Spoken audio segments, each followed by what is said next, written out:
for the test. For the test. Yeah, you good? Okay, Baruch Hashem, Rabotai. We are back to our Halachot Shabbat. Bechor. With your permission, we continue. We left off on volume Aleph in Halacha 134. It says, Ravadia, if a person Bechor has right now a few manterot, the one that waters the grass. How do you call this? Forgot. Sprinkle system. Sprinkler system. He has 5 of them. And now he has an old system that whenever you are closing one of it, by the time you close the other 4, meanwhile the pressure gets increased. And the field gets extra water because of your action. You're not allowed to water the ground on Shabbat. You know that? It's asur from Torah. To water the ground on Shabbat is asur by Torah. What if you have an auto timer? Auto timer, no problem. Everything is done for you. Talking right now manually. Person wants to manually go to the first valve, close it. While he closes the first valve, the pressure increases in the other 4. And the water, they're dispensing more water, and the field that, let's say, it was reaching 6 feet away, now it's reaching 7 feet away because there's extra pressure in the sprinkler system. Are you allowed to close that valve or no?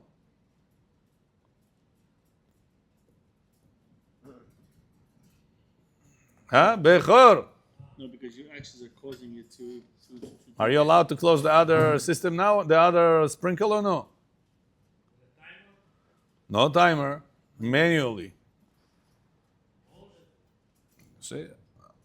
Everything allowed for you. Why allowed, Bechor? You're going to water the ground. The other feet, from 6 feet to 7 feet, was right now reached because of you. Проснулся. So I have news for you, Bechor. I have news for you also, Mr. Pinhasov. By Jewish law, when is watering not allowed? By Torah. Only whenever the ground is thirsty for the water. But whenever the ground is not thirsty for the water, and somebody watered it, he didn't break Torah law. He only violated the Rabbanan law. This concept in halacha called melacha shelo tzricha legufa. I did the melacha, I watered, but I don't need the result of it. A person is digging a hole on Shabbat, not because he wants to hide money inside there, just because he needs the sand to cover somebody's inconvenient situation there, somewhere else. Let's say there is a slippery road. Some crazy guy spilled oil on the road, on that, and people can get problems. Slippery, or snow, or whatever. And he wants to avoid it by taking that sand and make the grip stronger. Is he allowed to do this on Shabbat or no? He's digging. Are you allowed to dig on Shabbat or no? No. Huh? Ilan, your name? But if you do it to protect lives, as a preventative measure, it might be allowed. You can't dig on Shabbat, but to do it in this situation. So to dig on Shabbat is sur deoraita when you need the pit. Here you're digging because Bechor, if you're gonna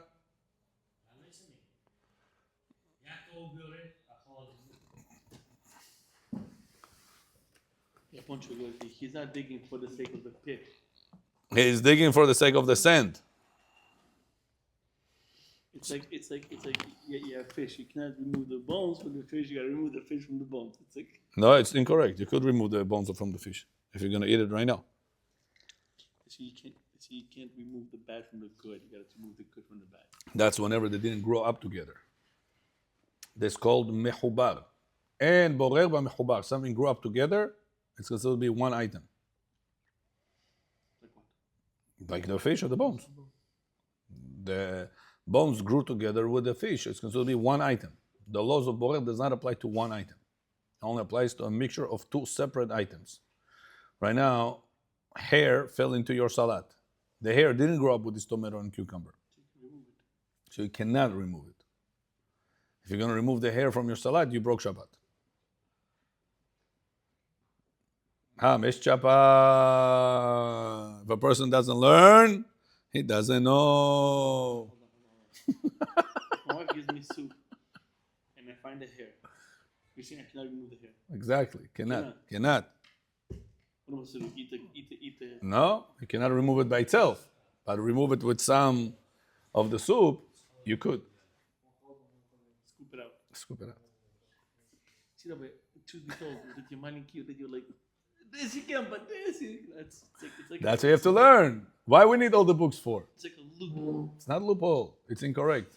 You're new to our table over here. I'll explain to you the concept of halacha, and you'll be easy to understand.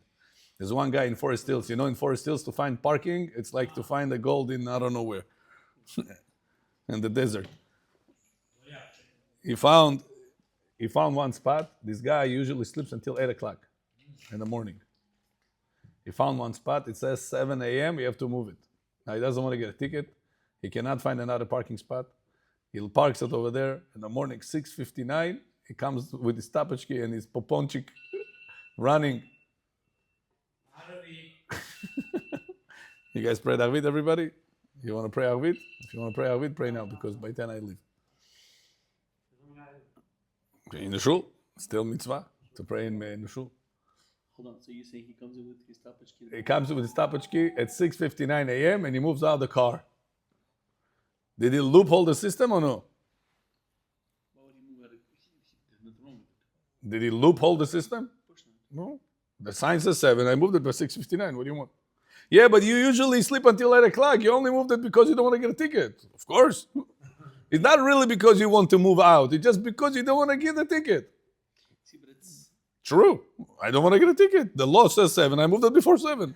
The law says to remove a hair from the soup is a problem. To remove some of the juice of it, it's not a problem. You loophole the system. It's incorrect. This is what the system said. That's allowed to be done.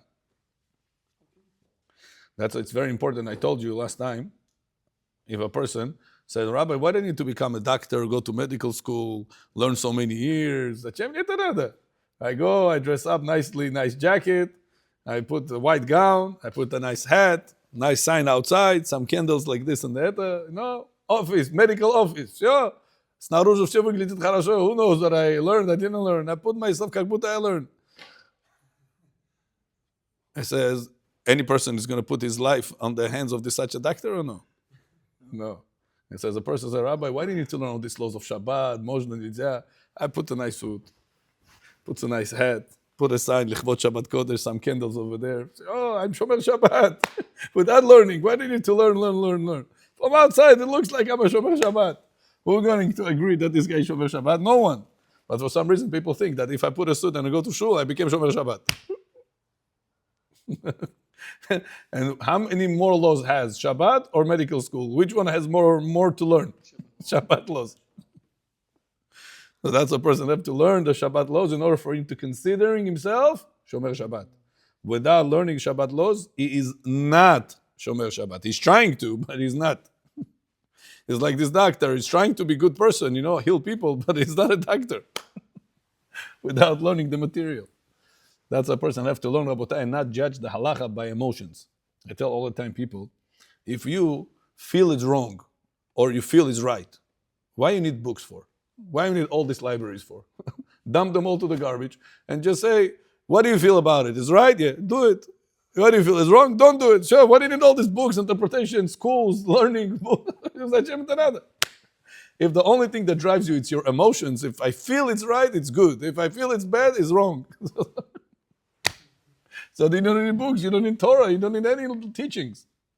So it must be that the Torah is expecting us to learn. We are called the nation of the book, Am HaSefer. Why? What's surviving us, made us survive all these years? The books. With all the information in it. Understand? All these nitty-gritty details, this is what makes Judaism Judaism. The books, yeah. So now, the halacha says that on Shabbat, in order to water ground to be violating a Torah law, you have to a person has to water the ground when the ground is thirsty. If the water is not thirsty, the ground is not thirsty, then you have no issue of watering the ground from Torah perspective. This only will be restricted midirabanan, not from Torah anymore. If you dry. Oh, good question. Your question is in the next line right now. It's visibly dry, no? Says Rav Avadia, listen to the following question. It's a Shas-wide topic right now we're learning, about to learn. Nazavaitza, pasik reshe or safek pasik reshe. It's a little bit advanced, I'm telling you right now, but we'll get there. We'll get it. What happens when a person doing A, inevitable B will happen, and he was not intending for it, but it will happen. Example, person opening the refrigerator door. He has pitch dark kitchen. He cannot see any products without the light in the refrigerator turning on. And it's going to turn on, and it's a yellow light like they used to be back in the day. Is he allowed to open the refrigerator door? No, because he's benefiting from the light to see the food. Very good. If he has light in the kitchen, he doesn't need that light in the refrigerator. But if it doesn't have a light in the kitchen, Then then it's not allowed. it's 100% not allowed, and the violation level is toraita. Like you turn on the light or smoke a cigarette, no difference. So the lights in the kitchen are on, you can open the fridge? No. Still asur midrabanan. Because the light is yellow light. Anytime you do A and B will happen, inevitable, but you don't intend for B to happen, but it will happen. And whatever happened on a Torah level. The yellow light, by Jewish law, not LED, the yellow, you back in the day ones. Incandescent one. I don't know if you saw those ones. Huh? You have incandescent light bulb? Yeah? You gotta make a museum out of it. It's already done existing. In the refrigerator? No. Oh, yes. No. So, a person has incandescent light bulb in the refrigerator. And you open the door, let's say it's in a garage, in a pitch dark room. I cannot see anything without that light. I don't intend for the light. What do we say? Habibi, this is pasik reshe to happen. For sure to happen, a problem. By Torah, like you smoke a cigarette, no difference. But what if I don't intend for the end result and I don't need the end result? This drops the level to rabbinical restriction, not Torah restriction, Which is still bad, you understand? which is still not allowed. Like it's complete daylight. It's complete daylight. You can open the refrigerator. You can see it with or without the light. It doesn't matter.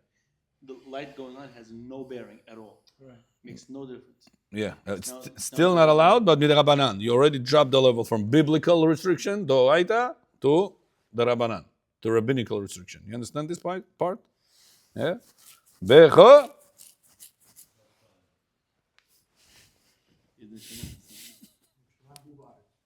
באו בשמיים ובארץ. Remember that song? Huh? אלוהינו, אלוהינו, אלוהינו, אלוהינו, שבשמיים ובארץ. אחד מי יודע, אחד אני יודע. You don't know the song? ליל הסדר, יקומים כמדונה.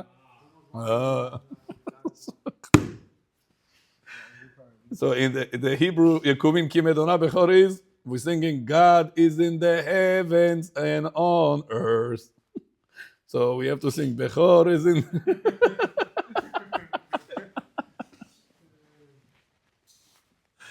in the Levite.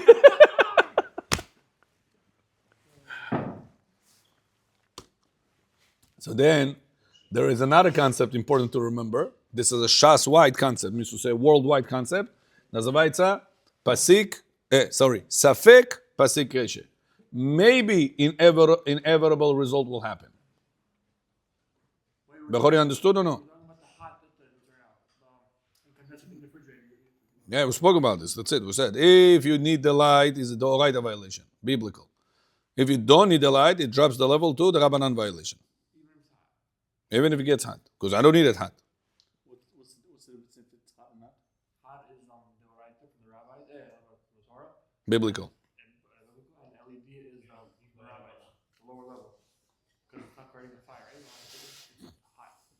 Yeah, but the creating fire is that they actually heat the creating fire is turning on, no? The igniting. Correct. The igniting of it.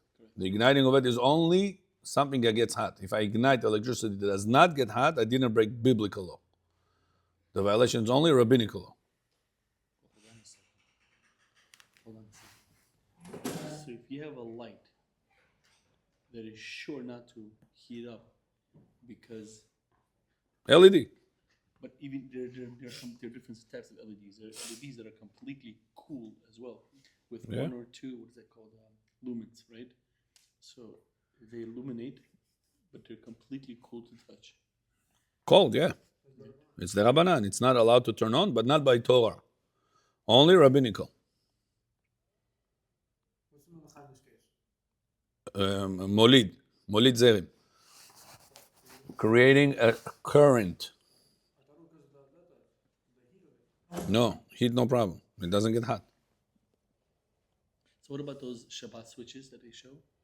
Where you Kosher switch. Yeah, where you push the button, and then in a couple of minutes, once it finds the Yeah, it's fine. Technically, it's fine.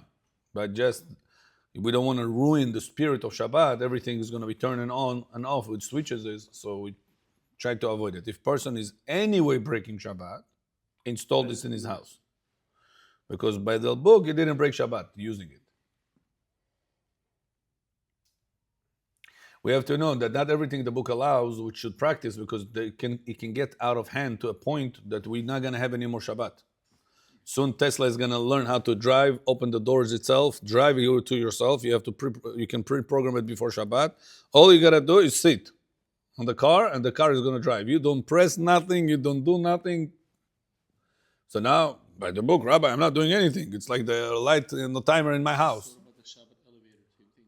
All right. So the big rabbis draw the line. Where, to what degree? Driving a Tesla, for example, it's too publicly showing to the public. Elevator is more hidden, not spread.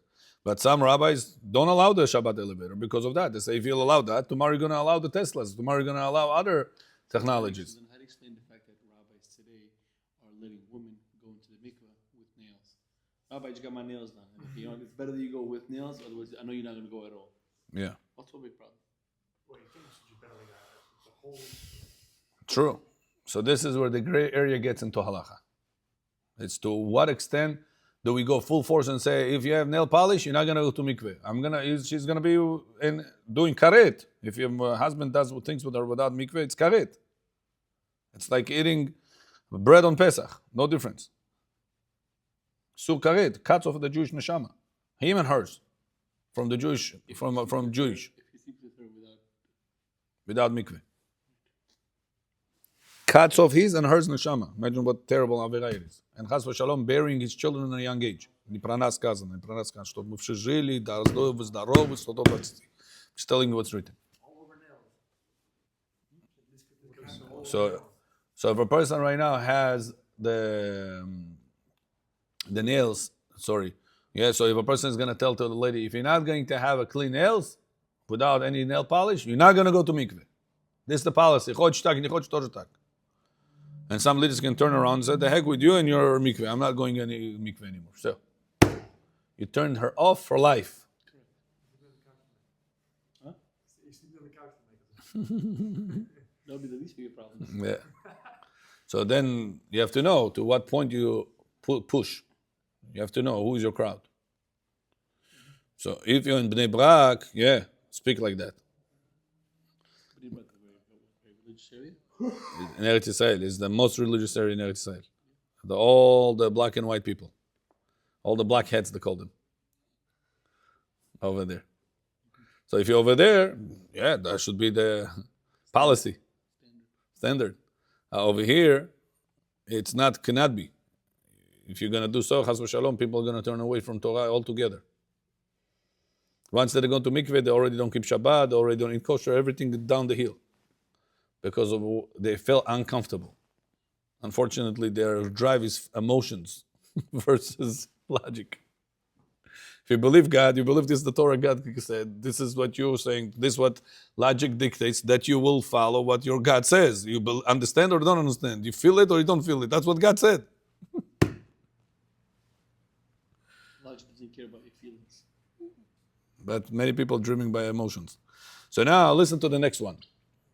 What if I do A and not inevitable B will happen? Maybe B will happen. So don't do A. What will be the law? Вам уже 5 стаканов налили, Бехор. Я думаю, 6 на голову надо.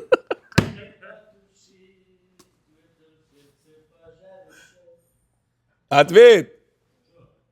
If I do A, maybe B will happen. No. Don't do A. I put my hand in my beard. Shabbat. I don't intend for the hair to fall. I intend to play with that, concentrate on something. People in country, they go like this for some reason. I don't know why, but that's, people go and they start thinking like that. And they go and pulling their hair. But they don't intend for that. Now, is it guaranteed that the hair is going to be coming out? What? Not guaranteed. Sometimes it does come out. When you go like this and sometimes it does come out. Right. Maybe you'll fall off. That maybe allows me to pull the hair by mistake if it happened. My intention is not to pull the hair. My intention is to put the beard in, the hand into the beard like this. Can I be lenient or no? Can I take the risk or no? I don't think so. There was a rabbi who was there to get Shabbat, and he felt like the whole day. The Arizal HaKadosh. He kept believing the whole. The Arizal. The Shabbat was over. Yeah. Arizal, Habibi. It's not me and you. He was doing this, and he felt like he might have pulled the hair, and he kept his hand in the beard. Yeah, this is for very high level people. That's not the law. Here we're learning what's the law, not the extra It's things. the same thing. You can't touch a dog on Shabbat because you can risk to pull their hair. You can't do your hair on Shabbat because you can risk pulling your hair out also. With your hand, maybe you'll pull your hair with a hand. You don't want to risk it. So you can brush your hair on Shabbat. You should. You can't. You cannot brush your hair. We just learned it in the previous class. What we learned? You're not allowed to brush your hair with a tight comb. Fine tooth comb. But with a wide brush, no problemas. No problemas. Even if it might cause. Because the chances over there that you're going to detach your hair is less. Maybe it will happen, maybe not. It's enough to have 1% out of 100 not happening, you're good. So what's the thing about touching dogs? You pet a dog and the hair comes out sometimes, but not always. So what's the problem? You people say you can't touch a dog on Shabbat. No, you Risk cannot pulling the hair. pick up the dog on Shabbat. Pick him up. Touch, no problem. Not petting. Petting, it's the same thing. If you're saying maybe the hair will fall, maybe not. Чуем роз, бехор, где рафте чуем роз? А. 50-50 налили? А? Вашу миссию исполнили? Почти. Да? Почти? Все летают сейчас. Еще летают, окей. Еще не приземлились. Okay? So this concept called Safek, maybe, Pasik Reshe, maybe inevitable action to happen. Maybe inevitable action to happen, no problem, mutar. What happens, says Rav Ovadia, when the maybe is because of the past? I'll give you an example. If I put my hand in my beard, I don't know if the hair is going to fall or not. It's the future. I put my hand now. I don't know if the future, in a second or two, the hair is going to fall or not. So what do we just learn? Okay, since it's a doubt, even 1% out of 100 is not going to happen, you're good. Because of the outcome. The outcome. Okay. What happens, says Rav Ovadia, whenever the doubt is because of the past? Example, a person tells his wife, Jonam, can you please turn off the light in the refrigerator? I'm running late to the synagogue. She said, okay. You're coming back home. Jonam, you did that? Ooh, I don't remember. Can you open now the refrigerator? Bechor, yes or no? Yes. I have news for you. Still can lose. This is the news channel over here. Why, Bechor, I have news for you? Because this is the doubt because of I don't know what's going to happen or I don't know what happened. You don't remember if you turned off the lights. That's because of the past. If you don't know because of the past, now the law changes. Bezrat Hashem, we'll see tomorrow or next class. What does it change? What level? The Oraita, the Rabbanat is very, very practical. Can you open the refrigerator door now or not? Beli nera the next class. Baruch Adonai Le'olam. Amen ve'amen. Tomorrow.